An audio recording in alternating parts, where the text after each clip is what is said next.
Hello friends, Siddhant Panwar welcomes you to his YouTube channel. आप सभी का मैं एक बार फिर से वेलकम करता हूं मेरे चैनल पे, जिसमें आज हम बात करने वाले हैं एन एनेक्डोट ऑन रानी पद्मावती। तो रानी पद्मावती जो अपनी है चित्तौड़ की महारानी, मेवाड़ की महारानी, उसके बारे में लाइफ का जो उसने अचीव किया, उन सभी चीज़ों को अपन क्या करने वाले हैं, डिस्कस करने वाले हैं। वोकैबुलरी के सेशन में हम कुछ जो बातें करेंगे वो बेसिकली इन स्पेलिंग्स पे डिपेंडेंट होंगी सारी चीज़ें।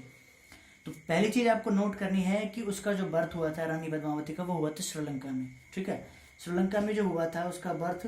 उससे पहले आपको मैंने ये बताना चाहा है कि जो एनेक्डोट है और जो एपिक है, ये दोनों ही एक स्टोरी टेलिंग को डिफाइन करते हैं। इन दोनों का मतलब ही होता है क्या, स्टोरी और पोएम को डिफाइन करना। तो जो अपना एनेक्डोट है और जो अपना एपिक है, एपिक क्या कहेगा आपको, a long poem of ancient time. पुराने समय की जो पुरानी कविताएं हैं, बहुत लंबी लंबी कविताएं, लॉन्ग पोएम, उनको अपन क्या बोलते हैं, एपिक।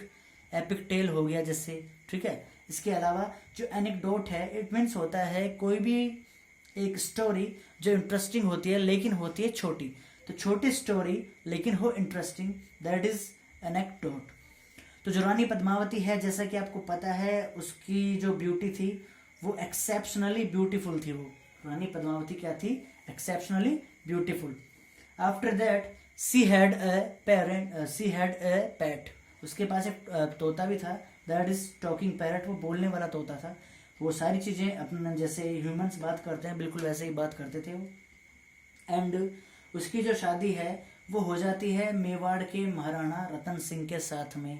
अब जैसे कि आपको पता है, राणा रतन सिंह से उसकी शादी होने के बाद में वो जब अपने मेवाड़ में आती है, ठीक है, जब वो अपने मेवाड़ में आती है तो होता क्या है कि जब उनका एक पड़ोसी जगह है जहाँ के एक राजा हैं देवपाल, देवपाल की नज़र पड़ती है पद्मावती के ऊपर। ठीक है, पद्मावती के ऊपर उसकी नज़र पड़ती है तो वो क्या करता है, पद्मावती के लिए क्वेस्ट करता है, सर्च करता है कि मुझे पद्मावती किसी भी कंडीशन में चाहिए। तो इस बीच कुछ इंसिडेंट होते हैं कि जो महाराणा रतन सिंह का एक ब्राह्मण पंडित होता है, जो अपना है कौन, राघव चेतन। राघव चेतन उसके बेडरूम के कुछ सीन्स देखता है। इसके बाद में वो क्या करता है, रतन सिंह उसको पकड़ लेता है और उसे अपने मंत्रियों को कहता है, जिनका नाम क्या था, गोरा और बादल, उनको कहता है कि आप इसको यहाँ से निकाल दीजिए, नहीं तो मैं कुछ अनर्थ कर दूंगा। तो इसके बाद में वो क्या करता है, राघव चेतन दिल्ली के जो सुल्तान है अलाउद्दीन खिलजी, उसके पास में चला जाता है और इस बदले को लेने के लिए, इस अवेंज को लेने के लिए, AVENGE, आप यहाँ पे दो वर्ड देखेंगे, avenge and revenge. Avenge means होता है खुद का बदला, रिवेंज मीन्स होता है दूसरे का बदला। आप जब लेते हैं तो आप क्या बोलेंगे, उसे रिवेंज, और अपने खुद का बदला लेंगे तो आप उसे क्या बोलेंगे, अवेंज। ठीक है, तो जैसा कि मैंने अभी बताया, जो देवपाल था वो रानी पद्मावती की ब्यूटी से एनामोर्ड हो गया था। एनामोर्ड मीन्स हो गया था बी फिल्ड विद लव।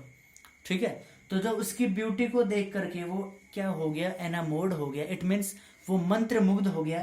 क्या हो गया था, वो बिल्कुल मदहोश हो गया था।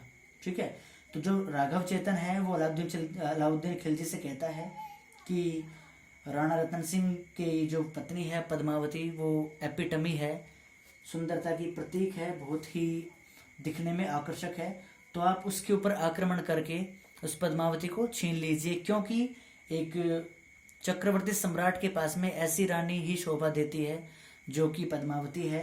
अगर वो खिलजी उसे शादी कर लेता है, उस पर कब्जा कर लेता है, उसे ग्रैब कर लेता है, उसे अटेन कर लेता है या ऑब्टेन कर लेता है, तो ये उसके लिए बहुत ही सोने पे सुहागा, it means cherry on the cake, cherry on the cake, that is a phrase, it means सोने पे सुहागा हो जाएगा। तो होता क्या है, जो अलाउद्दीन खिलजी है सीज करता है, आक्रमण करता है, किसके ऊपर करता है, वो चित्तौड़ के ऊपर आक्रमण करता है। लेकिन जब वो पाता है कि वहां की जो बॉर्डर्स थी चित्तौड़ की, वो बहुत हैविली डिफेंडेड थी, इट मीन्स वहां पे जो मिलिट्री फोर्सेस थी वो बहुत ही अधिक मात्रा में थी, तो वो उसे क्या नहीं कर पाया, तोड़ नहीं पाया, क्योंकि वहां पे जो मिलिट्री फोर्सेस थी चित्तौड़ की वो बहुत अधिक शक्तिशाली थी। ठीक है, तो इसके बारे में होता क्या है जो खिलजी है अपना डेरा डाल लेता है उसके चित्तौड़ के राज्य के किनारों के आसपास में ही, उसकी बॉर्डर के ऊपर डाल लेता है और अपने इन्वेडर्स भेजता है, इंट्रूडर्स भेजता है आक्रमण करने के लिए। इसी बीच उनकी कुछ ऐसी बातें होती है कि वो राणा रतन सिंह को बंदी बना लेता है, ठीक है, उसे क्या कर लेता है, बंदी बना लेता है और जो युद्ध के नियम है उनको तोड़ देता है। युद्ध नियमों का उल्लंघन करना अपना कहलाता है इनफ्रिंज, INFRINGE, ठीक है। इसका अगर मैं अपोजिट देखूं, उल्लंघन करना का अपोजिट हो जाएगा अपना सीज फायर, CEASEFIRE, ठीक है। इसका एक वर्ड और हो सकता है सीज फायर का, आर्मिस्टिस। अब क्या होता है देखो, इसी बीच राणा रतन सिंह की हो जाती है डेथ, वो मृत्यु को प्राप्त कर देता है और इसके बाद में जब खिलजी उसके ऊपर आक्रमण करता है गोरा और बादल को मारने के बाद में, तो जो पद्मावती है वो सारी अपनी रानियों के साथ में, जो चित्तौड़ की जो रानियां थी, इसके अलावा जो दासियां थी, सभी को कहती है कि हमें हार स्वीकार नहीं है, चाहे तो हम जौहर कर लेंगे। अब जौहर जो अपने राजस्थान में ट्रेडिशनल एक प्रथा चली जा रही थी, इट मीन्स इसमें क्या होता है कि जो पति की हत्या होने के बाद में, पति की मृत्यु होने के बाद में, या फिर जब उनका शत्रु उनके ऊपर आक्रमण करता है, जब शत्रु उनके ऊपर क्या करता है, आक्रमण करता है, तो जो महल की जो रानियां है वो सारी अपने आप को हवन कुंड में इमोलेट कर लेंगी। इमोलेट मीन्स होता है आत्मदह कर लेंगी, तो IMMOLATE, इमोलेट मीन्स होता है आत्मदह करना, यानी कि अपने आप को आग के हवाले कर देना, ठीक है। तो जैसा कि आपको मैंने यहाँ पे बताया, जब उसके चित्तौड़ के किले के अंदर खिलजी की सेना इन्वेड करती है, तो वो इन्वेडर बन गए, या हम कह सकते हैं इंट्रूडर, INTRUDER। वो इंट्रूडर जब एंटर करते हैं और वो उसके पास में पहुंचने से पहले ही, खिलजी जब उसको पकड़ने के लिए पहुंचता है, उसके दर्शन करने के लिए जब आगे बढ़ता है, उससे पहले ही रानी पद्मावती अपने महल की दासियों के साथ में, महल की रानियों के साथ में क्या कर लेती है, इमोलेट कर लेती है, IMMOLATE, अपना जौहर कर लेती है।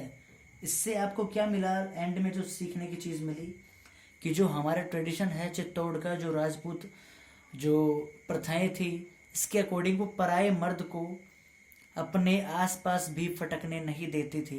It means they are warriors, वो ट्रू वॉरियर्स थी। सच्चे क्या थी, वो देशभक्त थी, सच्चे क्या थी, वो योद्धा थी, ठीक है। तो इसी के साथ में अपना वोकैबुलरी का सेशन यहाँ पे एंड होता है। आप वापस से वर्ड को रिकॉल कीजिए। देखो, जो क्वेस्ट होता है that is search, and mode होता है किसी के लिए प्रेम भर जाना। सीज, SIEGE, इट मीन्स आक्रमण करना, किसके द्वारा, मिलिट्री फोर्सेस के द्वारा। इन्वेडर घुसपैठिए होते हैं, इसको अपन इंट्रूडर भी कह देते हैं। किसी चीज का आप उल्लंघन करते हैं, इनफ्रिंज, INFRINGE। ये इसका अपना अपोजिट देखें, युद्ध का विराम करना, that is cease fire, and armistice भी सीज फायर का ही सिनोनिम्स है। एनेक्डोट आपको मैंने बताया, एक शॉर्ट स्टोरी होती है that is interesting, and epic means होता है एक long poem of ancient time. पुराने समय की जो एक एंसाइंट टाइम की एक स्टोरी होती है, एक पोइम होती है, उन सभी को अपन ने यहाँ पे डिस्कस करा है। आई होप ये आपको सेशन अच्छा लगा होगा। इससे भी बेस्ट अपन कल वाले सेशन में करेंगे जब अपन एक अच्छा सेशन लेकर के आएंगे, ठीक है। आज के लिए इतना ही, थैंक यू।